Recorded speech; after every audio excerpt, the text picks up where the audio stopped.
Yo! What's up mga kachika and welcome back to my YouTube channel at sa aking Facebook page. Ang pag-uusapan po natin ngayon ay tungkol sa Alive and Well. Senator Bato, nagparamdam sa 64th birthday?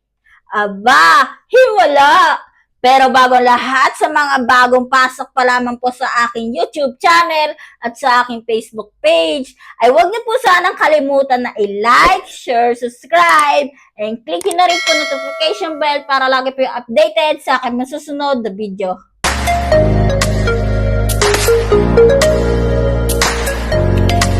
Ayon sa balita, dito sa source natin sa Abante, TNT, tunay na tobladista, ito po ang ating source. Yan po.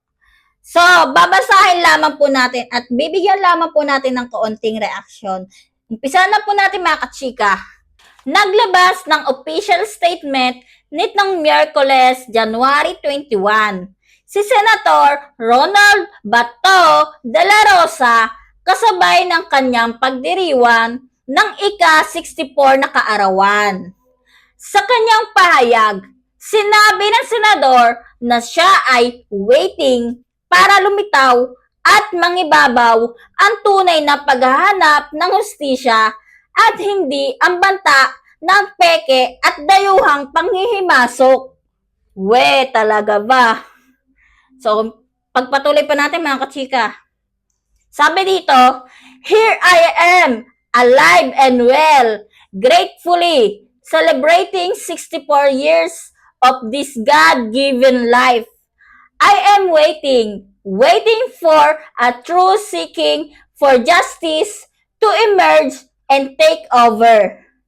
Not this trait of fake and foreign meddling from those who do not and can never know us or be us.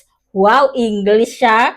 Aba, kung mayroon ngang mga kasong laban sa kanya, maghihintay siya ng panahon at katiyakan na maharap niya ang mga kasong ito bilang isang Pilipino sa harap ng mga Pilipino. Dapat lang naman talagang harapin niya ang mga kasong ganito, di ba mga kachika? So ipagpatuloy pa natin mga kachika.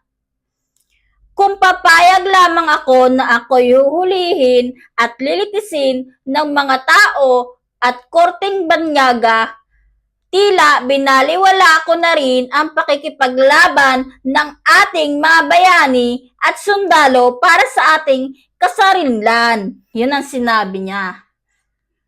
Ipagpatuloy pa natin mga kachika. This is patriotism. I remain patient and composed. I remain dignified. Kiit pa ni De La Rosa. So, yun nga mga kachika, di ba? Dapat talagang harapin niya ang mga ito. Kasi, hindi dapat takbuhan ang mga kasong ganito. Mahirap na, di ba mga kachika? Kaya, tama lang na harapin niya ang mga ito. Pakitama na lamang po ako kung ako po ay mali. So, ipagpatuloy pa natin mga kachika.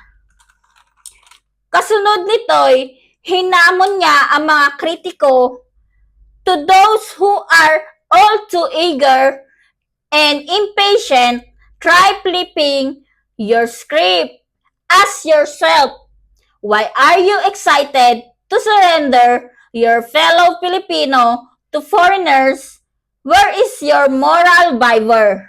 Why are you the first to applaud the collapse of our sovereignty? I wait for your change of heart. Nanonosleep naman ako dito sa mga sinasabi ni Senator Bato de la Rosa. Grabe. Pero naiintindihan ko. So, ipagpatuloy pa natin mga kachika. Sa pagtatapos ng kanyang mensahe, nagpasalamat siya sa mga nakaalala sa kanyang kaarawan at patuloy na sumusuporta. Sabi dito, sa lahat ng mga nakaalala at bumati, sa lahat ng mga patuloy na sumusuporta, nagdarasal at nagmamahal, maraming salamat. I am even braver knowing you are with me in this fight. Alam mo, Senator Bato de la Rosa, marami naman nagmamahal sa iyo at sumusuporta. Ang hiling lang sa iyo, harapin mo ang mga kaso na dapat mong ikakaharap. Dahil yan ang magpapatunay ng mga katotohanan na dapat mong harapin. Ipagpatuloy pa natin mga kachika. Samantala, sa kanya namang ika-64 na kaarawan, hiling ni De La Rosa na maibalik ang Pilipinas sa tunay na pagkanasyon kung saan ang katarungan ay isinasagawa sa sariling lupa at hukuman. Sabi pa niya, on my 64th birthday, I make this wish, if I may be permitted, that the Philippines will once more be restored to true nationhood. One that demands that justice be served right here on our shores, in our courts, justice that requires us to stand tall and proud as Filipinos. Nothing more, nothing less. So, yun nga mga kachika, diba? Mabuti naman at naisipan niya na harapin ang mga ito. Dahil, yun naman dapat ang tama. Diba mga kachika? Dahil kung hindi niya ito haharapin, ibig sabihin, natatakot siya. At saka, mas maigi na rin na nagparamdam siya kaysa nagtatago siya, diba? Kaya kung ako sa'yo, Senator Ronald Bato de la Rosa, harapin mo ang dapat mong harapin. Huwag kang matatakot na harapin ito.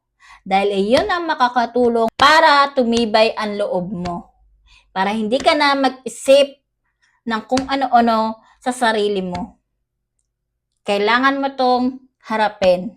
Kung talagang wala kang tinatago, harapin mo at pumasok ka na at bigyan mo ng hustisya ang iyong mga kaso na kinakaharap.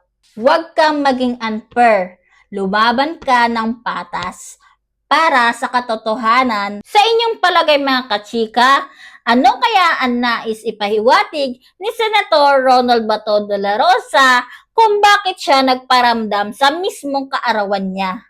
Comment down below na lamang po kayo kung ano po ang masasabi nyo hinggil po sa topic natin na ito. Hanggang dito na lamang po. Muli, ako nga po pala si Queen Magnus ang nagsasabing tulong lang, one love lang, and God bless, keep safe. Ingat po! Bye! Thanks for watching. Don't forget to like, comment, and share, and subscribe.